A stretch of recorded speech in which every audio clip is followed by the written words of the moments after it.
Hi, my name's Stephanie Hopper. I'm the Director of Development Solutions at Capfinity, and I'm joined by my co-host again, Celine Floyd. Celine will introduce herself shortly, but welcome to episode 2 of Lead Strong. A few words on Capfinity before we get into today's topic and meet our wonderful guest speakers.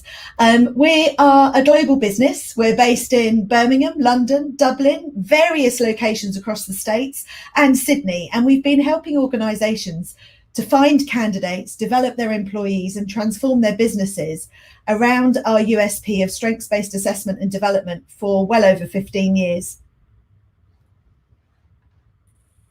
Thank you, Steph. Hi, everybody. Lovely to see you again. So, Celine Floyd, Director of Leadership Assessment at Capfinity. Welcome to the second episode in our Lead Strong series. This is a series investigating and discussing the key challenges facing leaders across organisations globally this year, and coming out of what has been a very tumultuous kind of couple of years. So, we will be joined every 2 weeks by 2 fantastic guests, as we are this week, to talk about very prevalent issues in the area. We are absolutely delighted to be joined by Lucy and Oliver today. Lucy, would you like to just say a couple of words about yourself to introduce us to the audience? Thank you. Happily afternoon, everyone. I'm Lucy. I'm Managing Director of Mindspring Consultancy Limited, been training and coaching exec leaders for the last 20 years. My PhD, the inclusive leadership is a great topic. My PhD was explored the experience of professional women leaders over the age of 45 and the various issues they faced. And then I've also got a book coming out on leadership in October, more of that one day soon. I'm delighted to talk about it. I live and breathe inclusive leadership. So this is going to be fun. Oliver. Good. Thanks, Lucy. Good afternoon, everyone. So I'm Oliver Johnston. I'm in my second encore career. So I left corporate life, set up my own coaching practice, retired from that in December.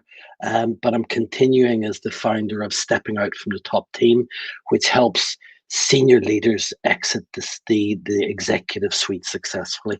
And I'm 68 3/4. And it means that if you think about it, I've got 5 decades of experience in leadership, both in my own attempts to be a leader, in always having had a boss of some sort, so experiencing it as a follower for leader, and also being someone who has been a scholar of leadership and a teacher of leadership. What I've come to realize is that it is an incredibly multi-dimensional construct, leadership, and it doesn't lend itself to simple definitions. But of all those dimensions, there are a few that stand the test of time, and one for me is inclusive leadership. I just think it's timeless, and we never get it completely right, but we've got to keep trying and working at it to get it right. Brilliant. Thank you, Oliver, and thank you, Lucy. Just so thrilled you're both with us today. And as Celine said, each episode will be focused on a different topic. And today, as we have already signalled, we will be talking about inclusive leadership. And I guess, we know diversity in the modern working world is required for us to succeed, and that we need to know how to leverage diversity. But, how does inclusion fit into that? And I once read diversity is a fact, but inclusion is a choice. And that was a real light bulb moment for me, because as soon as you've got 2 people in a room, you've got some form of diversity. That's a simple fact. But inclusion doesn't just happen. Inclusion really is a choice. It is an act. It's a conscious choice, I guess, to build belonging. And the statistics support this, where diversity in a team can increase friction by 15%. Successful inclusive practices can boost results by 60%. So in other words, if conflict happens in an environment where we feel safe and authentic, there are benefits to all of us. And it's the role of leaders to model inclusive practices and cultivate a psychologically safe culture, which is why I guess inclusive leadership is a critical component of our leadership model we use for Altitude.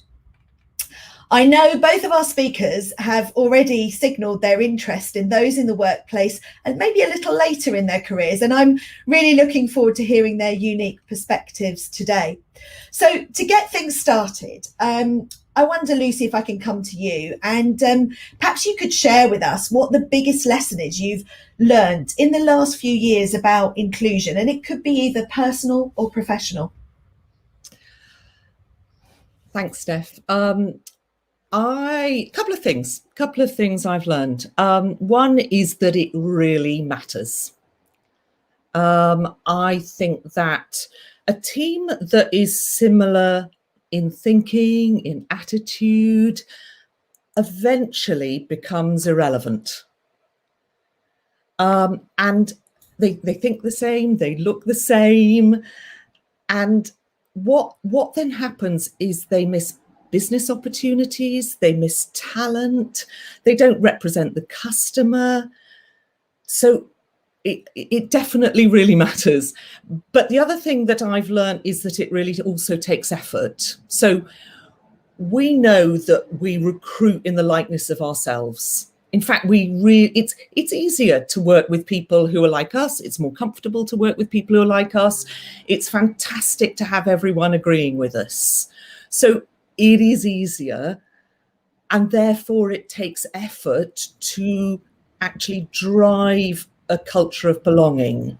Because what I've seen personally, professionally, is that when people don't have role models or people who might think like me, look like me, then they drift off and they drift away. So yeah, I think it matters, and I think it takes effort. That's what I've seen in the last few years. I really love that, and I really agree with the take effort point. I find it takes a lot of headspace for me, remembering or trying to take into account the different preferences of the people that I work with. And it's so easy to switch into what works for me and forget about the people around me. And so I think it's that mindset shift, isn't it? So important. Yeah. Thank you. Oliver, what are your thoughts in terms of a big lesson you've learned, I guess, in the last few years about inclusion, either personal or professional? I mean, I think, first of all, just following on what Lucy was saying, I really like the George Bernard Shaw quote, "In the right key, you can say anything, in the wrong key, nothing. The only delicate part is establishment of the key." And I think that goes to inclusiveness. If you can get in the right key, you can say anything, you can have disputes, you can disagree. But if it's discordant, if it's in the wrong key, you can't. So there's a huge payoff for organizations. From an organizational perspective, I suppose my biggest learn is that if you're going to impact on inclusivity in an organization, the key people to look at are the team leaders. Every organization I know is built on teams, and every team has, all bar a few, has a team leader. 25 years ago, probably 30 years ago, Hay did some research, and it was the first time I saw that 70% of the climate of a team is created by the efforts of the team leader. And then when I was just preparing for this, in the Harvard Business Review, in the article called "The Key to Inclusive Leadership," the authors Burke and Titus quote this: "What leaders say and do makes up to a 70% difference as to whether the individual reports feeling included." So these people who sit at every connection point of the organization, they carry a huge responsibility because they create the climate in their immediate teams, and those teams go from the chief executive right through to the front line. So that's where we should focus our efforts primarily. Yeah, I think that's fascinating and really interesting that you pulled that through, Oliver, because one of the things that we've been looking at recently is kind of a culture of inclusivity, because we know that it's, as you said, obviously team leaders and leaders in the organisation have a key role to play, but actually the responsibility they have is the exponential impact, right? Like creating a culture where we value difference, we value diversity, and people have this sense of belonging. And I think that's one of the greatest challenges that any leader has is how do I champion, how do I move the dial on culture? I guess going back to you, Lucy, on the culture point specifically, you know, how do you think leaders and organisations can create this culture where, you know, we appreciate and value difference? How do you think we can do that? I think it's a great question, and I think it has to go beyond the obvious, Celine. And by the obvious, actually, it's not obvious to everyone. But for instance, the first steps that most teams do or organizations do is surveys, publish stats, how are we doing, put in mandatory training. And what I've learned is that can almost become tokenistic. You know, we're either doing it or we're not doing it. But I think if we're serious about what you're talking about, which is creating a culture of belonging, and bearing in mind that research suggests 1 in 3 people in the UK do not feel they belong. So you're in a group of 3 or 4 like us sitting here, 1 person feels they don't belong. You know, we have to go beyond what the obvious might be. And to me, that's all about, exactly as Oliver said, going and putting in some various practices, role modelling various practices, which start with listening, start with building trust. And I've got a couple of examples of what some companies have done that is so nice and so simple. So one company, everyone wore a rainbow lanyard during Pride Month. I love that. And another company recorded all the employees in their own voices about what it felt to belong or not, for examples of what it felt to belong or not. And they played it back to the exec team in the dark.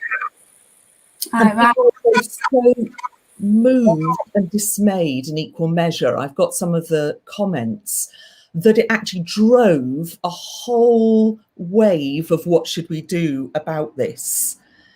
And then one of my clients in Mental Health Week, all the top team talked about when they've experienced mental health challenges. And so I think we have to, what's the best way I can do it? We have to humanise this, drive a culture of belonging. Yeah, no, fascinating. What wonderful examples. And I think that's it. It's that combination, isn't it, of quite hard-hitting experiences like that you just described, that these kind of wake-up moments for people in these positions of influence and power. But then critically, I guess, not just leaving it at that, because, you know, we see that you have these kind of showstopper moments, and then a week later, you know, it's back to business as usual. So it's the combination, isn't it, of the big moments and then the following up, so that it's embedded into how you do. It takes time.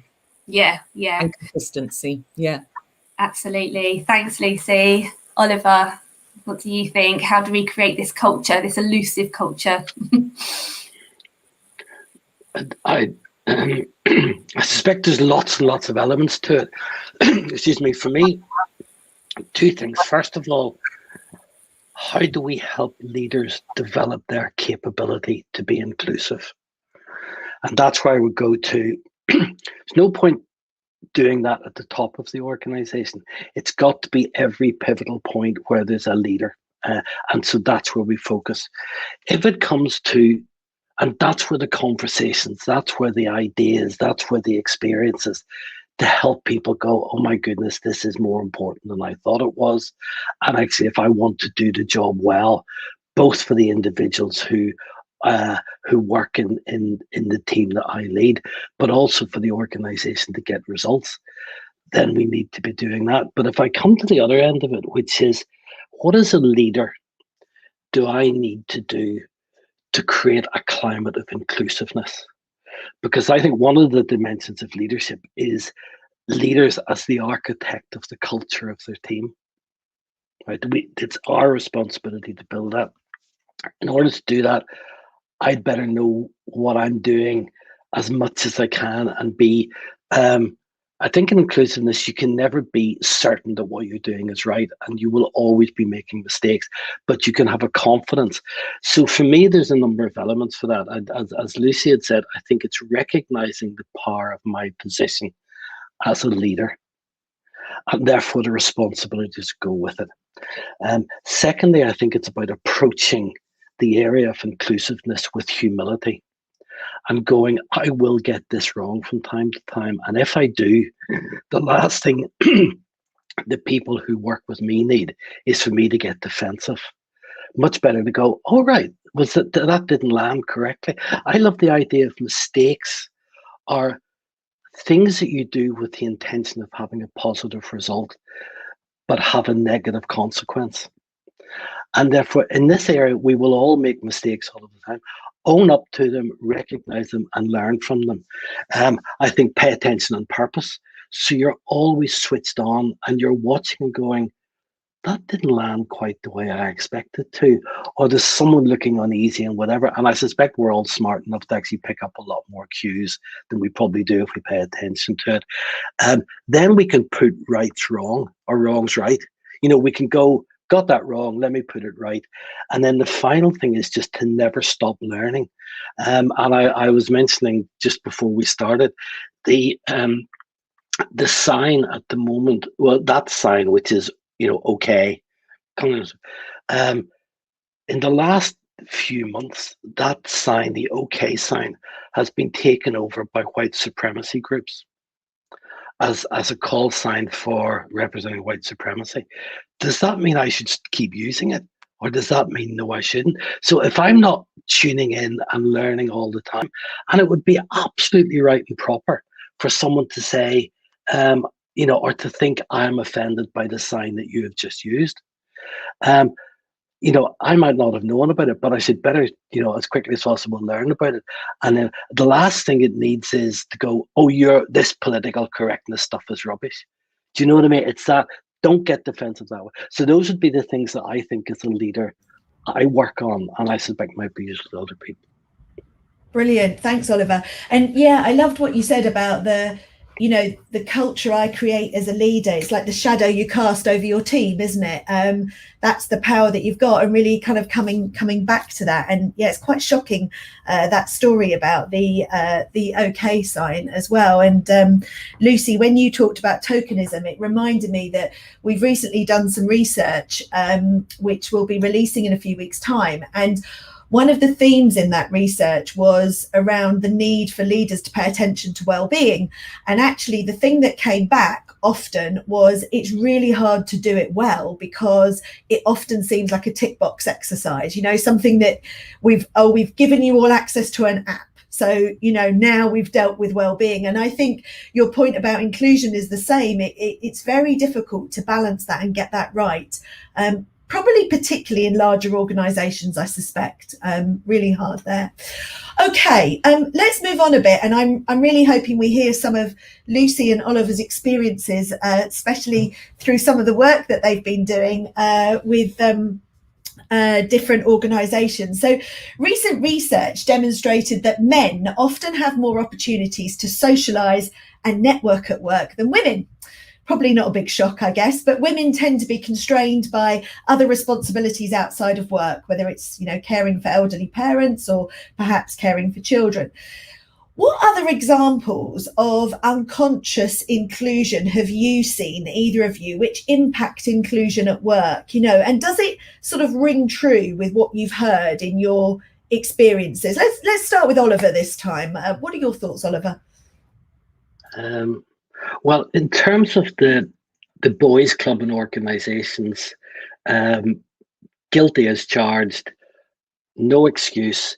It happens, it exists, and no matter how much we have collectively made efforts to change it, it's pretty tricky to get it changed. And I suspect that's because it's baked into not only our organizations, society. It doesn't mean we should give up. It doesn't mean we should complacent, and no defense for that.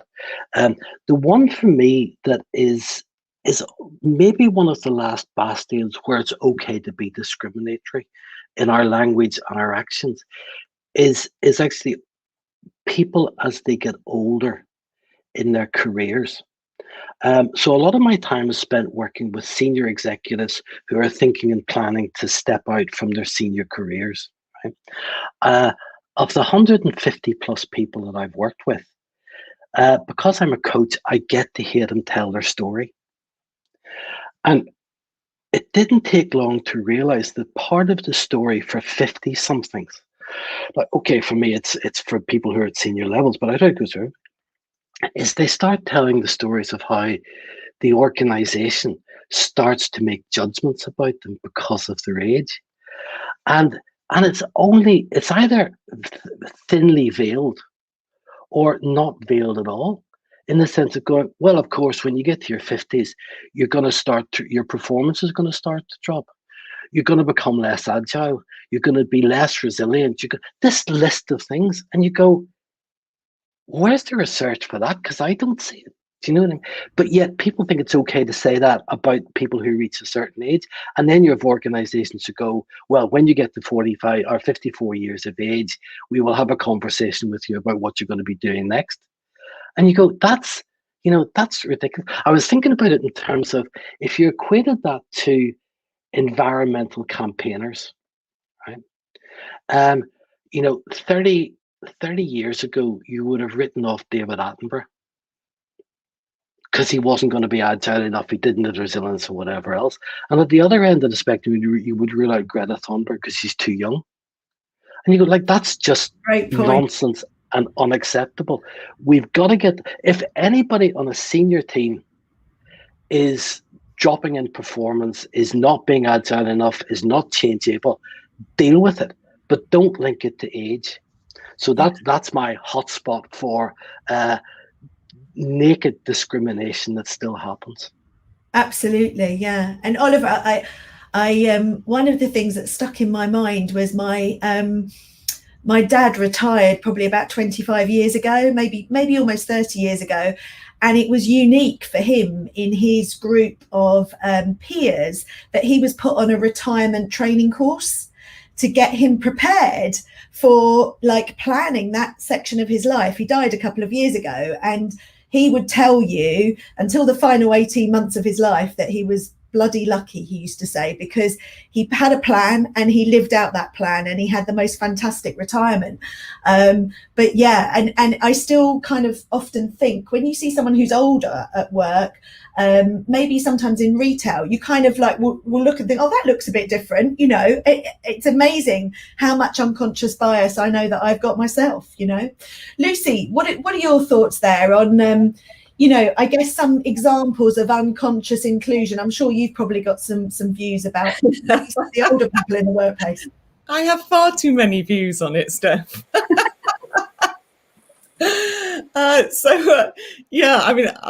I really like listening to Oliver on that, because he's absolutely right. There's a whole host of assumptions that are given to people who age. And when I was thinking about today, I was laughing about a comment I had, it must be 2 years ago, the last time we were kind of actually presenting in an office. And someone came, I was in quite a kind of funky, cool music organization, and someone came up to me afterwards and said, "You're so brave, so courageous presenting with white hair." And I went, "What?" I quite liked it. Honestly, it's very fashionable. What are they thinking? Thank you. I'd like to lockdown grey for me is all the rage. So there is a whole host of assumptions, and effectively it's like an inverted bell curve, in that what will happen post 55 is you will drift off. When you add gender onto that and you add what happens to women, you get another layer of discrimination, including menopause, which we won't go into today. But think about language. So in the research I did, Women were called old biddies, fuddy-duddies, grandmas, and were, just like Oliver said, gently either thinly veiled or absolutely not moved out. With the perception that if you were female, you were even less likely to be able to perform because your brain had suddenly become one great big massive fog. And then another area is the area of caring, which you started to touch on. So a third of women, older women, when I say older women, by the way, I only mean post 45, a third had to step out to care for elderly relatives. Yet 70% wanted to step up. So they had no intention of drifting off. I had this mass of women in my research who were going, I want to step up, I want to do this. I just need temporary time out. Yeah. So you've got all sorts of layers of discrimination going on. Absolutely. No, thank you. That research is really quite shocking, isn't it, Lucy, in terms of those numbers that you found? Quite startling. Yeah, certainly the caring. You know, it's very different to for your parents than caring for your children when they were younger. Absolutely, and I've seen that with my own mum a few years back, being in that real tough point of looking after her parents, me knocking on her door for grandchildren care, from all angles, and working really tough. And Oliver, you and I have spoken before a few times around, I'm really interested in the kind of cultural influence on that, and my hunch around the Western versus the Eastern kind of appreciation of age and wisdom, it'd be fascinating to do research with both of you on this, just to qualify that and kind of how that plays in. But yeah, wonderful. Thank you so much for all those really interesting contributions. If I may, I'll just do a very quick summary. This time has flown, can't believe it, nearly half an hour.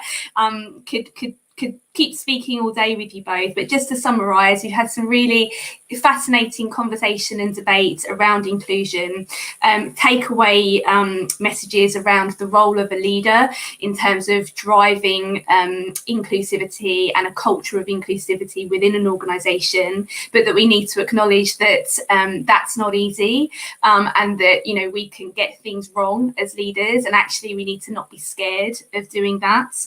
The power of experience in terms of understanding for yourself what belonging and inclusion looks like, and mirroring that with changing behaviour kind of day to day. And then most recently, we've just talked about age and the active kind of discrimination in the workplace as people get older. So covered a real plethora of themes there. I'll just open up to the three of you for any final kind of parting words or reflections before we close for today. Just on the age one and aging, the most recent forecasting is that if you turn 60 today, you've a better than 50% chance of living to 90 plus. That's another third of your life. Why are we squandering it? I mean, in organizational terms of going, we want those people to go just at the time they've got all the wisdom and they're still in the, so there's something to me about, there's an absurdity as well as an unfairness to it. Thanks, Oliver. Absolutely. Lucy. I would echo that, and absurdity indeed's a good word to it. And I would come back to that original point that I said earlier, that I think that this whole topic really matters. We have this wealth of talent, wealth of experience that we could be using so much more effectively. Thanks, Lucy. Yeah, I mean, the final thing I was thinking about was my dad's retirement. None of us will experience, let's face it, that's now in the past. But the second thing is just, I think that to belong is really individualized. And we heard that in our research recently. And that's part of the challenge, because for all of us, it's a very unique experience. What is it that makes me feel able to belong will be very different for Celine, Lucy, or Oliver. Thank you very much for tuning in today. We will see you in 2 weeks' time for our next episode on the 12th of May at 1:30. We'll be talking about relationship navigation. So tune in then and see you very soon. Thank you, Lucy, and thank you, Oliver. Thank you, everyone. Thanks, everyone. Bye.